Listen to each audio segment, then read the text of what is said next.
저걸 말하는군요. 진짜 묘하게 생겼네요.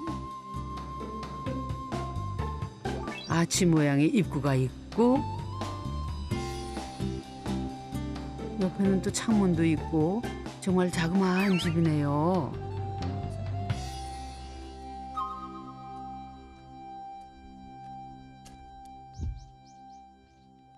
토요일 아침 새벽 안개가 채 거치기도 전에 커피 한 잔을 들고 집주인 근영 씨가 나옵니다. 월요일부터 금요일까지는 도시에서 지내다 금요일 밤부터 이곳에서 머문답니다.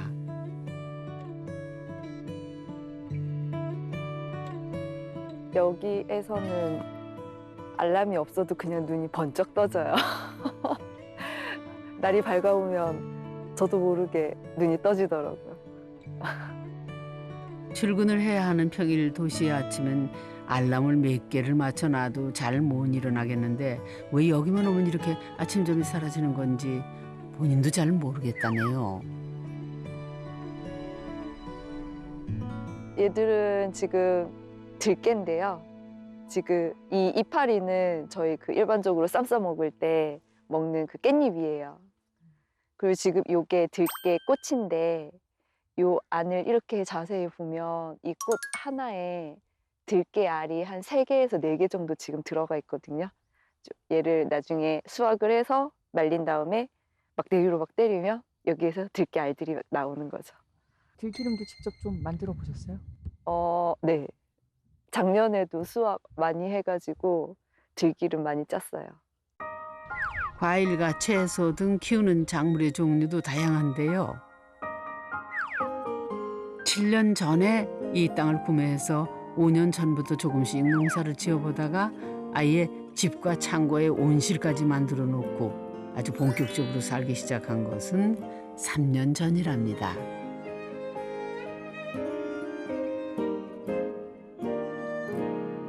저희가 오면서 네. 여기 사시는 분이 환경예술가가 아닐까. 아닙니다. 약간 환경예술가 아니세요?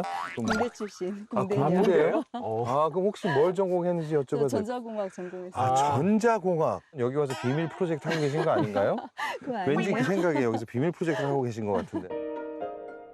이름만 대면 다 할 만한 대기업의 연구원으로 10년을 넘게 일했습니다. 제 별명이 독한 년이에요. 남자 동기들 뭐 밤새면 같이 밤새고 지기 싫었으니까. 한때는 대기업 임원이 되는 꿈을 꾸었던 근영 씨였는데 2년 전에 그만뒀습니다. 주위의 반대가 심했지만 살기 위한 선택이었다고 하네요. 그래서 칼집 만나고 상처 안 생기고 엄청 조심. 지난해부터 주중에는 도심의 작은 회사를 다니고 주말에는 농사의 재미에 푹 빠져 산답니다. 와 진짜 크다. 아 왜 우리 고구마 이렇게 다 크지? 특별히 먹이는 것도 없는데. 공대생으로 엔지니어로 20년을 살았습니다.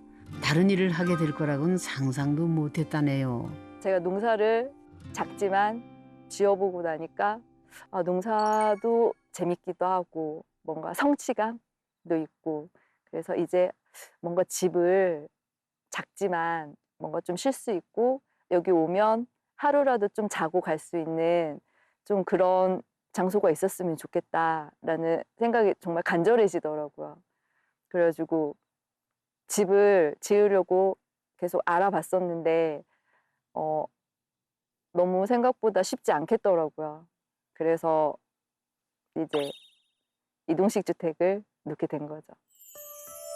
인터넷으로 마음에 드는 업체를 찾고 공장에 찾아가서 샘플을 직접 확인한 뒤 아치형 집을 주문했습니다. 가격은 약 2,500만 원 정도였고요. 집과 연결된 나무 데크와 창고까지 추가 주문을 해서 총 4천만 원 남짓 들었답니다. 공장에서 집이 완성되는 동안 근영 씨도 집 맞을 준비로 꽤 바빴습니다. 이동식 주택이라고 그저 기다리기만 하면은 안 되거든요. 전체 경계에 대해서 한번 측량을 하고 그다음에 어디 정도쯤에 내가 집을 놓고 싶다. 그러면 대지로 쓸 곳과 계속 농지로 놔둘 곳에 대해서 분할 측량이라는 걸 또 해요. 측량을 또 신청을 하면 지적공사에서 이제 또 나와가지고 이제 분할을 해주는 이렇게 말뚝을 박아주세요. 그러면 그걸 중심으로 해가지고 이제 이 땅을 대지로 이제 바꾸겠습니다라고 신청을 하면 그에 따른 이제 뭐 세금과 이런 것들도 따로 납부를 해야 해요. 그렇게 하고 나면 이제 건축 허가를 넣는 거예요. 다시 한번 정리해 볼까요?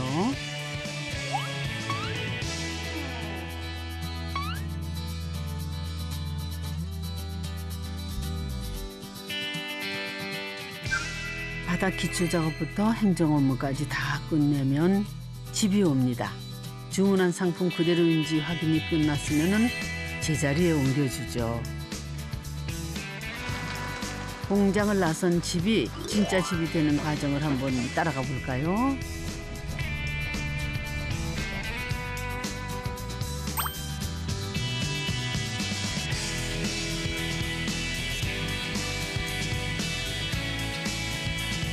아무리 작아도 집은 집이잖아요. 좁은 길을 통과하는 게 보통 일이 아닙니다.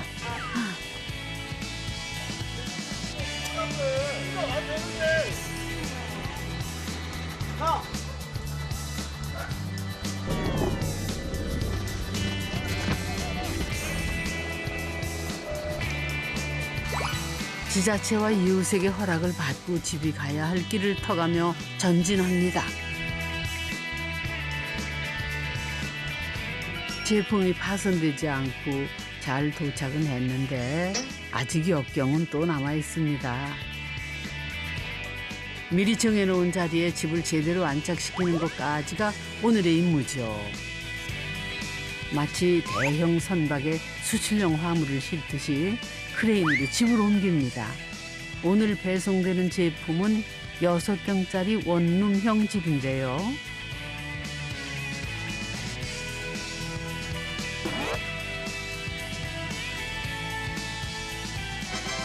어떻게 자리에 예쁘게 잘 놓인 것 같나요? 집이 자리를 잡았으면 앵커볼트라는 장치로 땅에 고정을 합니다. 단 농막이 아니라 주택으로 허가를 받은 경우에 한하죠. 또 수도, 전기, 가스, 정화조 등등등 할 게 아주 많아요.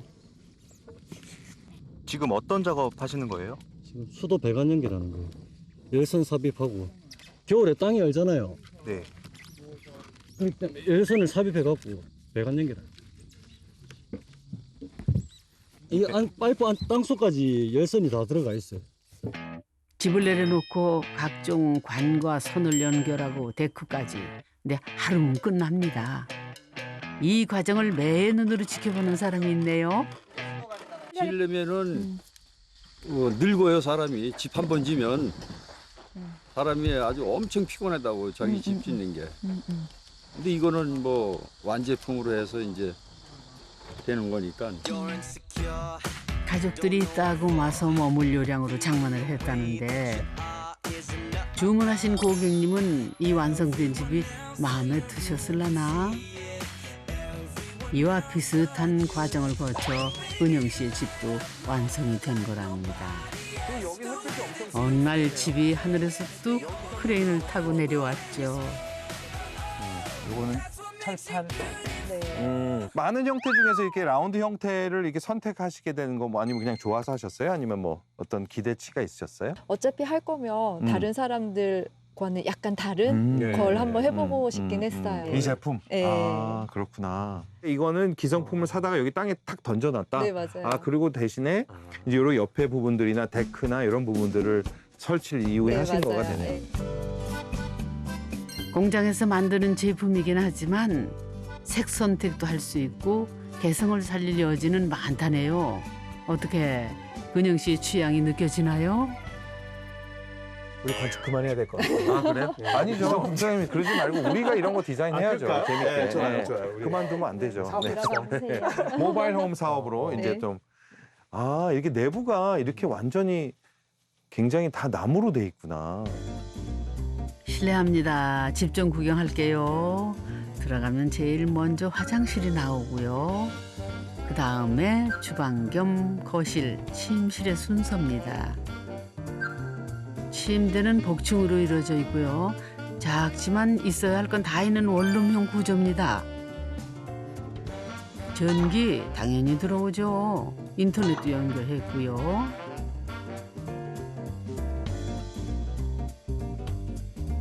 냉장고와 세탁기까지 아주 자기 자리가 다 있습니다. 그래도 이게 딱 세 칸으로 나눠져 있는 거죠. 지금 세 칸. 거실 있고 방 머리 있고 가슴. 침실 있고. 그 우리가 정말 인간이 기본적으로 필요한 3대 요소가 딱 네. 여기 딱 들어와 있고 맞아요. 작다고 하면 작은 공간인데 이게 하여간 외부랑 연결됐을 때는 그 작음이 항상 별 문제가 안 되고 오히려 크게 느껴지는 장점이 있다. 이런 걸 계속 이제 느끼게 되고 모바일 홈의 장점이 또 그런 게 아닌가 싶어요. 그죠? 예, 파킹을 잘 해놓으셨습니다. 그다음에 제가 이제 엄청 힘들었어요. 자리 정하는 게. 마치 처음부터 이곳에 있었던 듯이 주위와 참 잘 어울리는 집이네요.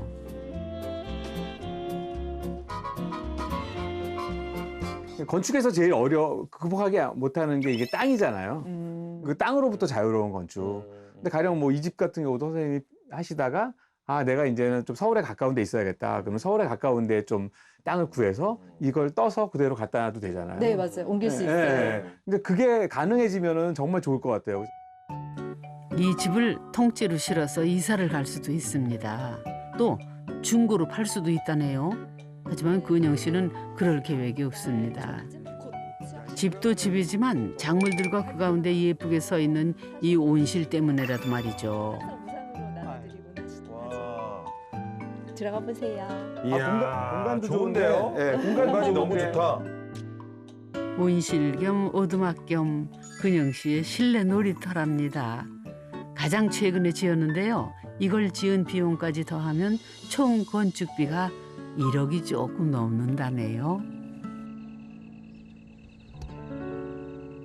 겨울엔 주로 네. 여기에서 난로 아, 불 고구마 구워 떼고, 먹고. 예. 크리스마스 때. 아. 예, 파티하기 참 좋은 공간이네요. 와. 아니 근데 이게 그 보통 조그만 집들하고 이 시골에 있는 농막 수준의 집들을 많이 봤는데 음. 여기 좀 다른 느낌이 있는 게 뭔가 엄청 정돈이 일단, 잘 예, 된 정돈이 잘 돼 있고 예. 되게 이국적. 그러니까 뭐냐면은 그 모범생 책상 있잖아요. 네.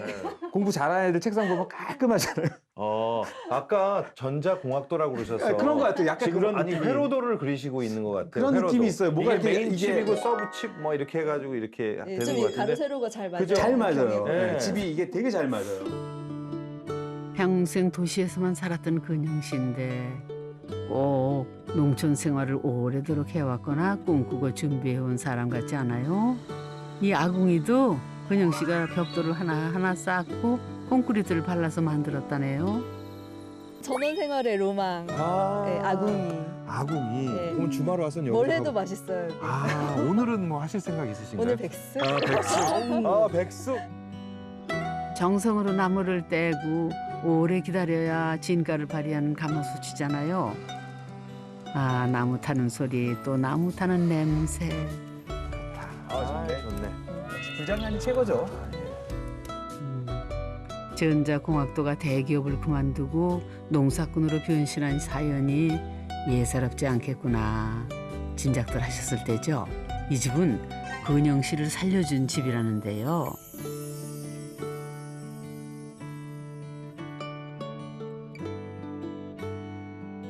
밤이 깊어가고 이야기도 깊어갑니다. 그래서 이제 하저 연구원으로 일을 했었는데 그냥 어느 날 그냥 딱 문득 제 가방을 딱 정리하면서 보니까 우산이 있는데 거의 2년 정도를 그 우산을 쓰질 않았더라고요. 쓴 적이 없어. 어. 나간 적이 없으시다는 얘기잖아요, 별로. 회사하고 집에서도 지하주차장으로 내려와서 차 어. 끌고 연구소 어. 지하주차장으로 어. 들어가서 어. 회사 올라가고 올라갔다가. 어. 또 지하주차장 내려와서 어. 가고 그 생활을 거의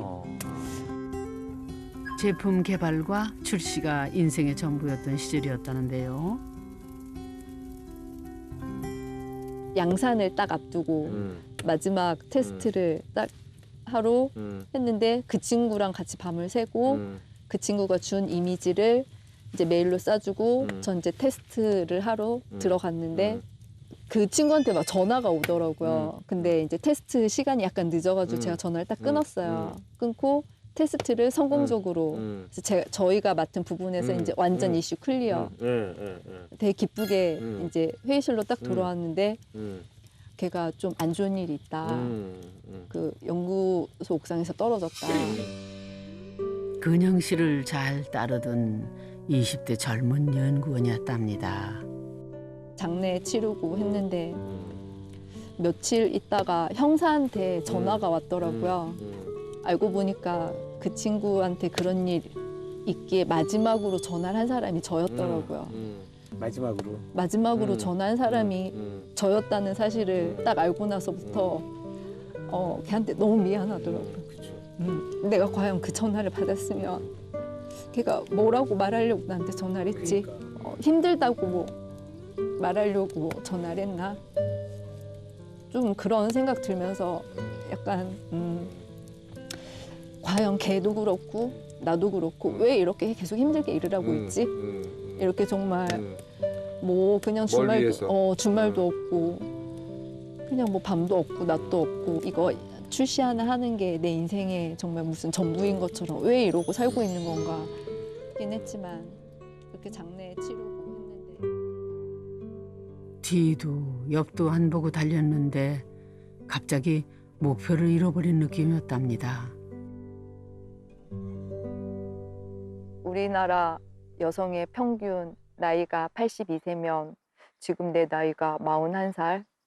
그러면 난 평균 수명의 딱 절반을 살았네. 앞으로 나에게 남은 인생이 41년이 있는데 과연 60살 이후 70살, 80살 됐을 때도 내가 지금처럼 이렇게 활동을 하고 내 의지에 의해서 뭔가 어디 가고 싶은 곳을 가고 하고 싶은 걸 할 수 있을까. 그때 이제 약간 제 숨통을 트여준 곳이 여기였거든요. 주말에 와가지고 진짜 미친 듯이 정말 몸이 부서질 것처럼 일을 하고 나면 약간 카타르시스. 복잡한 일이 있을 때 머리를 비우고 미친 듯이 일을 하고 나면 고민이 정리되곤 했답니다. 연구원의 삶을 내려놓기로 한 것도 또 중소기업에서 새로운 도전을 하기로 한 것도 여기서 땀을 흘리고 난 뒤 결정을 했다네요. 연구실에서 밤새우기를 밥 먹듯이 하던 근영 씨가 이제는 저녁이 있고 주말이 있는 삶을 살고 있습니다.